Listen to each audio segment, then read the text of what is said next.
So, got the 6-speed. I'm out of breath right now because I dragged this thing from the front of the house down the hill to the shed, where I'm going to keep it until I get the 6-speed done. But yeah, so there it is. It is a JDM version 7. I will check the code in a second to verify what year it's out of. Only has 35,000 miles on it. This is the one with the non-DC CD.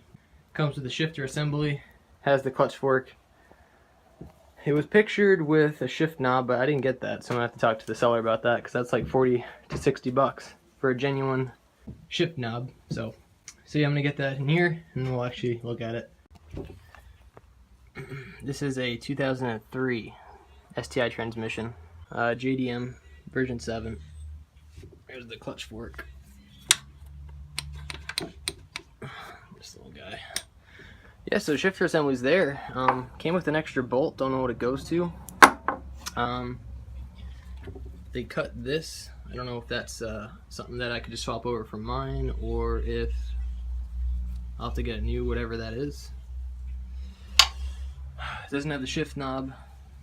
I'll have to talk to him about that. Connectors seem to be in good condition, I guess. I think I'm just going to swap over the harness from my WRX so there's no issues with wiring and whatnot. Yeah, it has the bushings.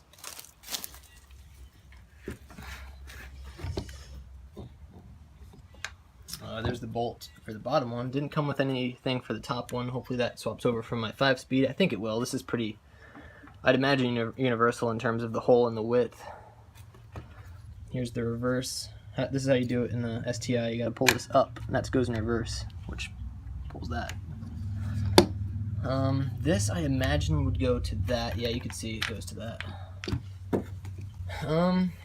Yeah, that's an STi 6-speed right there.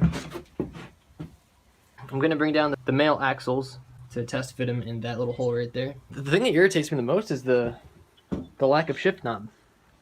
It's like 40 bucks right there. Plus I like the 6-speed shift knob. I don't want my Cobb anymore. I want the OEM STi. Oh yeah. So that's about 200 pounds of goodness. The shipping quote says 199 pounds. I don't know if that includes the pallet or not. Oh yeah, and this tube. I don't know what this tube is. So I got a lot of researching to do on the anatomy of one of these things. I guess I'll get this thing off the pallet. Then I'm going to check these seals. There's seals in there. I don't know if I need to change those or not. There's no stubs. I can put my finger all the way in there. So the male axles will go in. It's just I don't know if I need the seals or not. There she is. Kinda. Something like that.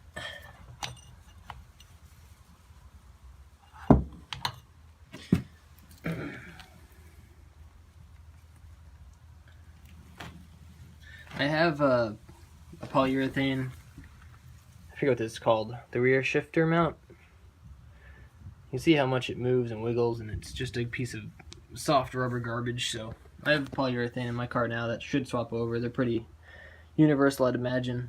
Same with this mount right here. Like, look at this. I can move it with my finger. Like, that's just this is so soft.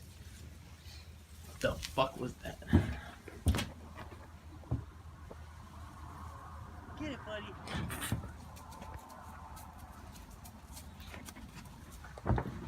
Despite how popular the 6-speed swap is, there's a lot of variables. Supras are like Legos, so you can literally swap and replace parts from different models, different years, and starts to get extremely gray once you start talking about JDM models versus USDM models, sorry. Or I guess any foreign model compared to USDM. And one of them being female axle transmissions and male axles. And if you have a female axle transmission, that means you need stubs coming out of the transmission. If you have a male transmission, that means that you just have a hole there. So that means you get the male axle that goes in the hole. If If you have a female transmission, that means you have stubs coming out. That means the axle is female. That goes on. So by doing this, I just confirmed that the male axle will fit in a female transmission. The female, like I said, the female transmission has the stubs coming out of it. If that makes any, it's weird. I don't mean the transmission itself is female. I mean the female transmission takes the female axles. The male transmission takes the male axles. This is a female transmission without the stubs, so you can put a male axle in it. It's really hard to explain. Let me just yank this and show you if I can do it. There you go. So this is a male axle. This is a female transmission. That means that it should have stubs coming out of it. However, it didn't come like that. You can remove the stubs. So instead of buying the subs and the seals and all that, you can buy a male, just buy a male axle. The thing you're gonna need though are seals. I believe these are the correct parts. I ordered them from Subie themselves. Little seals. Anyways, just thought I'd show you that. USDM 04, late 04 became male axles, early 04 were female. So late 04 and up, male axles do fit in there, like physically fit, they actually fit. You just need to get the right seals, or else you're just going to leak oil. When you first do the swap, make sure that's the first thing you check for when you pull out of the driveway. Go for your cruise, make sure you slowly drive down the street and have someone check to make sure you're not pissing oil everywhere.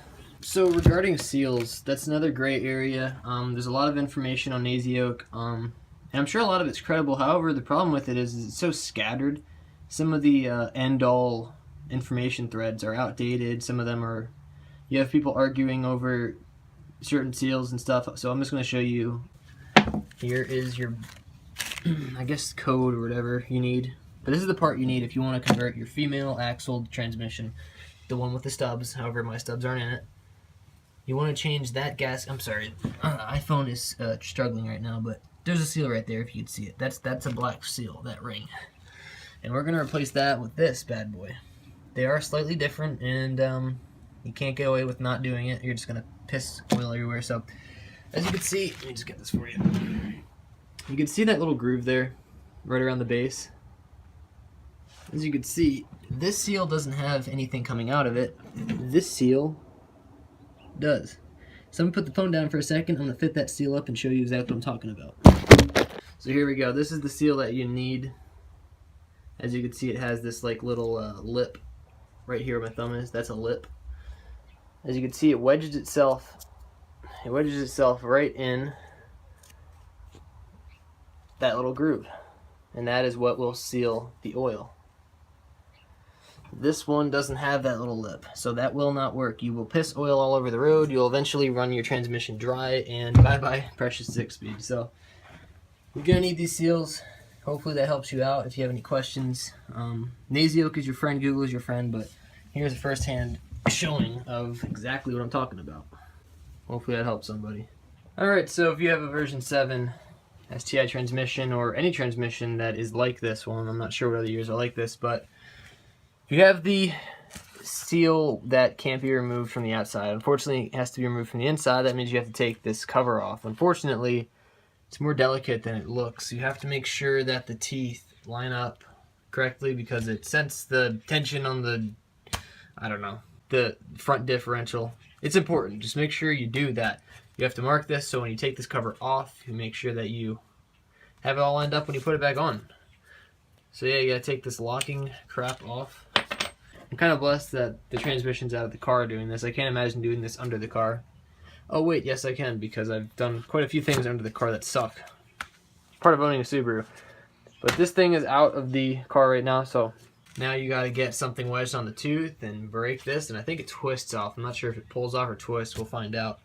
And then that's how you get the seal off. Then you replace the seal.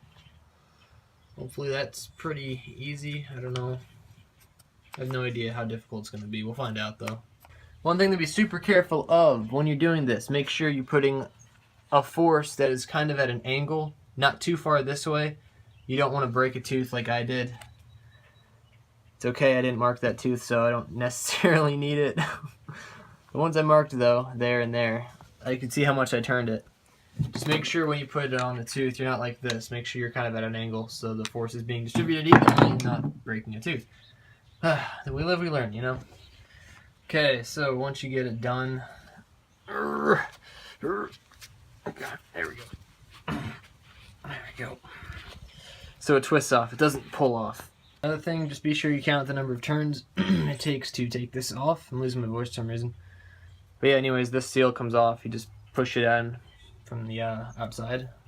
Comes right out the back. That's what the inside. That's a front diff right there. Can't really see in there, but it's front diff. All right, it's in. Comes out a little bit, unlike the other one. And it's flush with the lip. So now we are going to put this back. I'm not sure if this thing needs to be moved at all. It's kind of creepy the way it moves. Because I know I won't be able to fix it if I broke it. Anyways. Alright, so it's as close as I can get it. I'm afraid of breaking another tooth or worse, crack the whole spindle thing. But that's pretty close. I mean, we're talking thousandths of an inch if I turn it that much. So I don't think it's going to affect the center diff or front diff that much. Hopefully, but we'll know, you know, after thousands of miles of driving and suddenly hearing noises when you go around turns. Anyways, hopefully that seal works and we don't get a leak, because that was a bitch, actually. And I can't imagine doing this when you're under the car. Alright, so the oil seals were done. I contacted the seller who gave me this transmission, and he said he would hook me up with a shift knob. I'm not sure how long I have to wait for that, but, other than that, I think we're pretty good. I'll figure out the wiring as we go with the install. I'm gonna look into how to, you know, do the whole clutch and you know, all that stuff. So yeah, that's where we are right now. Oh yeah, I need fluids as well, and I'll have to look into how to change fluids on an STi transmission. That's it.